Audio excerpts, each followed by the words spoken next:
ನಮಸ್ಕಾರ ಸ್ನೇಹಿತರೆ, ಎಲ್ಲರಿಗೂ ನಮಸ್ತೆ. ದುರ್ಗಾಜಿ ಅನ್ಲಾಕ್ಸ್ಗೆ ಸ್ವಾಗತ. ಇವತ್ತು ನಾನು ಮನೆಯಲ್ಲೇ ಡಾಬಾ ಸ್ಟೈಲಲ್ಲಿ ಯಾವ ರೀತಿಯಾಗಿ ಫ್ರೈಡ್ ರೈಸ್ ಮಾಡೋದು ಅನ್ನೋದನ್ನ ನಾನು ಈ ವಿಡಿಯೋ ಮೂಲಕ ತಿಳಿಸೋದಕ್ಕೆ ಇಷ್ಟಪಡ್ತಾ ಇದ್ದೀನಿ. ತುಂಬಾ ಟೇಸ್ಟಿಯಾಗಿ ಬರುತ್ತೆ. ನೀವು ಸೇಮ್ ಡಾಬಾದಲ್ಲಿ ತಿಂದಿರುವಂತಹ ಫೀಲೇ ಕೊಡುತ್ತೆ.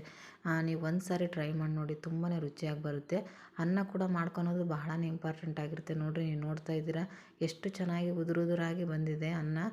ಅನ್ನ ಏನಾದರೂ ಮೆತ್ತಗಾದರೆ ಅದು ಅಷ್ಟೊಂದು ಫ್ರೈಡ್ ರೈಸಿಗೆ ಚೆನ್ನಾಗಿರಲ್ಲ. ಅದಕ್ಕೋಸ್ಕರ ಅನ್ನ ಕೂಡ ತುಂಬಾ ಮುಖ್ಯವಾಗಿರುತ್ತೆ. ಬನ್ನಿ ಯಾವ ರೀತಿಯಾಗಿ ಮಾಡೋದು ಅಂತ. ಮೊದಲಿಗೆ ಒಂದು ಕಪ್ಪಲ್ಲಿ ನಾನು ಒಂದು ಅಳತೆಯ ಪ್ರಮಾಣದಲ್ಲಿ ಒಂದು ಲೋಟದಷ್ಟು ನಾನು ಅಕ್ಕಿಯನ್ನು ತೊಗೊಂಡಿದ್ದೀನಿ. ನಾವು ಸಾಮಾನ್ಯವಾಗಿ ಅನ್ನ ಮಾಡಬೇಕಾದ್ರೆ ಒಂದು ಲೋಟಕ್ಕೆ 2 ಲೋಟದಷ್ಟು ನಾವು ನೀರನ್ನು ಹಾಕ್ತೀವಿ. ಆದರೆ ನಾವು ಫ್ರೈಡ್ ರೈಸ್ ಮಾಡ್ಕೊಳೋದಕ್ಕೋಸ್ಕರ ನಾವು ಒಂದು ಲೋಟಕ್ಕೆ ಒಂದು ಅರ್ಧದಷ್ಟು ನಾವು ನೀರನ್ನು ಹಾಕಿದರೆ ಸಾಕು, ತುಂಬಾ ಚೆನ್ನಾಗಿ ಬರುತ್ತೆ. ಯಾಕಂದರೆ ಅದು ಮೆತ್ತಗಾದರೆ ಅನ್ನ ಅಷ್ಟೊಂದು ಚೆನ್ನಾಗಿ ಫ್ರೈಡ್ ರೈಸ್ ಬರೋದಿಲ್ಲ. ಅದಕ್ಕೋಸ್ಕರ ಒಂದು ಸ್ವಲ್ಪ ಉದುರಾಗಿರೋದಕ್ಕೋಸ್ಕರ ನಾನು ಈ ರೀತಿಯಾಗಿ ಮಾಡ್ತಾಯಿದ್ದೀನಿ. ಸ್ವಲ್ಪ ಉಪ್ಪನ್ನು ಹಾಕಿಬಿಟ್ಟು ನಾವು ಈ ರೀತಿ ಅಡಿಗೆ ಎಣ್ಣೆಯನ್ನು ಒಂದೇ ಒಂದು ಸ್ವಲ್ಪ ಹಾಕೋದ್ರಿಂದ ಅನ್ನ ಉದುರಾಗಿ ಎಳೆಯಾಗಿ ತುಂಬಾ ಚೆನ್ನಾಗಿ ಬರುತ್ತೆ. ಅದಕ್ಕೋಸ್ಕರ ಒಂದು ಸ್ವಲ್ಪ ಅಡಿಗೆ ಎಣ್ಣೆಯನ್ನು ಹಾಕಬೇಕು. ಒಂದು 2 ನಿಮಿಷಗಳ ಕಾಲ ಇದನ್ನು ನೆನೆ ಬಿಟ್ಬಿಟ್ಟು ಆಮೇಲೆ ನಾವು ಇದನ್ನ ಆನ್ ಮಾಡಬೇಕು ಗ್ಯಾಸನ್ನು. ನೋಡಿ, ಇವಾಗ ನಾನು ತರಕಾರಿ ಯಾವ್ಯಾವ ಬೇಕು ಅಂತ ನಾನು ಹೇಳ್ತಾ ಇದ್ದೀನಿ. ಒಂದು ಸ್ವಲ್ಪ ಬೀನ್ಸು, ಒಂದು 3ರಿಂದ 4 ಬೀನ್ಸು, ಒಂದು ಅರ್ಧದಷ್ಟು ಕ್ಯಾರೆಟು, ಒಂದು ಅರ್ಧ ಕ್ಯಾಪ್ಸಿಕಮ್, ಒಂದು ಸ್ವಲ್ಪ ಕ್ಯಾಬೇಜು, ಒಂದು ಈರುಳ್ಳಿ, ಒಂದು 3ರಿಂದ 4 ಹಸಿಮೆಣಸಿನ್ಕಾಯಿ, ಕರಿಬೇವು, ಒಂದು ಸ್ವಲ್ಪ ಕೊತ್ತಂಬರಿ, ಇಷ್ಟು ಫ್ರೈಡ್ ರೈಸ್ಗೆ ಬೇಕಾಗುತ್ತೆ. ಆದಷ್ಟು ತರಕಾರಿನ ನಾನು ಈ ರೀತಿಯಾಗಿ ಉದ್ದಕ್ಕೆ ಹೆಚ್ಕೊಂಡಿದ್ದೀನಲ್ಲ, ಈ ರೀತಿಯಾಗಿ ಹೆಚ್ಕೊಳ್ಳಿ, ತುಂಬಾ ಚೆನ್ನಾಗಿ ಬರುತ್ತೆ. ತರಕಾರಿ ಹೆಚ್ಕೊಳೋದ್ರೂ ಕೂಡ ಒಂದು ಅದು ಚೆನ್ನಾಗಿ ಅದು ಟೇಸ್ಟು ಕೂಡ ಕೊಡುತ್ತೆ. ಈ ರೀತಿಯಾಗಿ ಉದ್ದುದ್ದಾಗಿ ನಾವು ಹೆಚ್ಕೊಳೋದ್ರಿಂದ. ನೋಡಿ, ನಾನಿವಾಗ ಒಂದು ಅರ್ಧದಷ್ಟು ಅಡುಗೆ ಎಣ್ಣೆಯನ್ನು ಟೇಬಲ್ ಸ್ಪೂನಷ್ಟು ಹಾಕಿಬಿಟ್ಟು ಇವಾಗ ಅದಕ್ಕೆ ಒಂದು 2 ಟೇಬಲ್ ಸ್ಪೂನಷ್ಟು ನಾನು ತುಪ್ಪವನ್ನು ಹಾಕ್ತಾಯಿದ್ದೀನಿ. ತುಪ್ಪ ನೀವು ಬೇಕಾದರೆ ಹಾಕ್ಕೊಳ್ಳಿ, ಇಲ್ಲದ್ರೆ ಅದನ್ನ ಸ್ಕಿಪ್ ಮಾಡ್ಕೋಬೋದು. ತುಪ್ಪ ಹಾಕಬೇಕನ್ನೋದೇನು ಇದು ಕಂಪಲ್ಸರಿ ಇಲ್ಲ. ನೀವು ಎಣ್ಣೆನ ಇನ್ನು ಸ್ವಲ್ಪ ಜಾಸ್ತಿ ಹಾಕ್ಕೋಬೋದು ಅಷ್ಟೇ. ಇದು ಚೆನ್ನಾಗಿ ಬಿಸಿ ಆದಮೇಲೆ ನಾವು ಇದಕ್ಕೆ ಒಂದು ಸ್ವಲ್ಪ ಸಾಸಿವೆನ ಹಾಕಿಬಿಟ್ಟು ಅದು ಚೆನ್ನಾಗಿ ಸಿಡಿದ ಮೇಲೆ ಮತ್ತೆ ನಾವು ಜೀರಿಗೆಯನ್ನು ಹಾಕಬೇಕು. ಜೀರಿಗೆ ಒಂದು ಸ್ವಲ್ಪ ಜಾಸ್ತಿ ಹಾಕೋದ್ರಿಂದ ಕೂಡ ಟೇಸ್ಟ್ ತುಂಬಾ ಚೆನ್ನಾಗಿರುತ್ತೆ. ಒಂದು ಸ್ವಲ್ಪ ಜಾಸ್ತಿ ಕೂಡ ಹಾಕಿ ಚೆನ್ನಾಗಿರುತ್ತೆ. ನೋಡಿ, ಈ ರೀತಿಯಾಗಿ ಚಟಪಟ ಆದಮೇಲೆ ನಾವು ಜೀರಿಗೆಯನ್ನು ಹಾಕಿಬಿಟ್ಟು ಇವಾಗ ನಾವು ಹೆಚ್ಚಿಟ್ಕೊಂಡಿರುವಂತಹ ತರಕಾರಿಯನ್ನು ನಾವು ಇದಕ್ಕೆ ಹಾಕಬೇಕು. ನೋಡಿ, ಕರಿಬೇವು, ಒಂದು ಸ್ವಲ್ಪ ಹಸಿಮೆಣಸಿನ್ಕಾಯಿ ಈ ರೀತಿಯಾಗಿ ಹಾಕಿಬಿಟ್ಟು ಒಂದು ಸ್ವಲ್ಪ ಬಾಡಿಸ್ಕೊಂಡು ನಾವು ಇದಕ್ಕೆ ಮತ್ತೆ ನಾವು ಹೆಚ್ಚಿಟ್ಕೊಂಡಿರುವಂತಹ ಈರುಳ್ಳಿಯನ್ನು ಕೂಡ ಹಾಕಬೇಕು.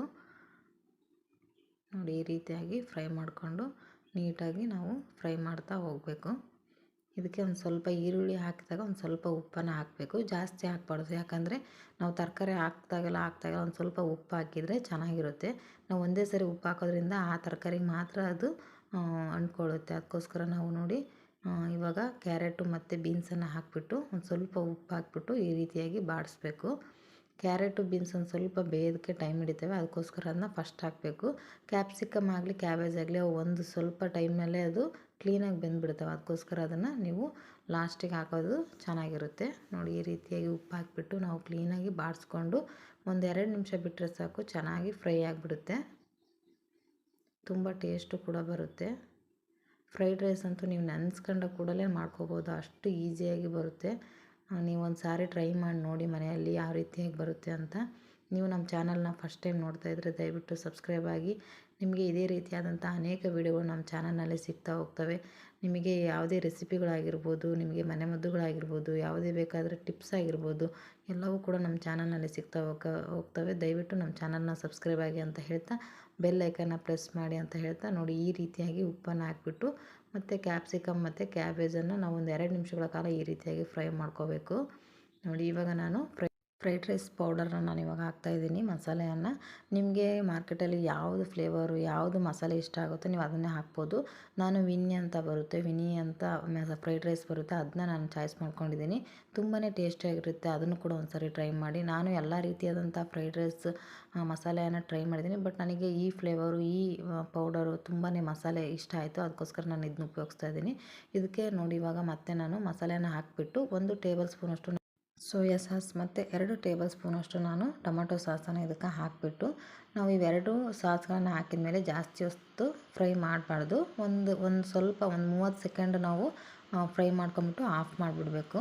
ಇಲ್ಲಾಂದರೆ ಅದು ಸಾಸ್ ಎಲ್ಲ ಒಂಥರ ಸೀದಂಗೆ ಆಗಿಬಿಡುತ್ತೆ ತರಕಾರಿ ಎಲ್ಲ. ಅದಕ್ಕೋಸ್ಕರ ಒಂದು 2 ನಿಮಿಷ ನಾವು ಆ ರೀತಿ ಫ್ರೈ ಮಾಡ್ಕೋಬೇಕು. ನೋಡಿ ಇವಾಗ ನಾನು ಅನ್ನವನ್ನು ಯಾವ ರೀತಿಯಾಗಿ ಆಗಿದೆ ಅಂತ ತೋರಿಸ್ತಾ ಇದ್ದೀನಿ. ನೋಡ್ತಾ ಇರ್ಬೋದು ನೀವು, ತುಂಬಾ ಚೆನ್ನಾಗಿ ಉದುರಾಗಿ ಬಂದಿದೆ.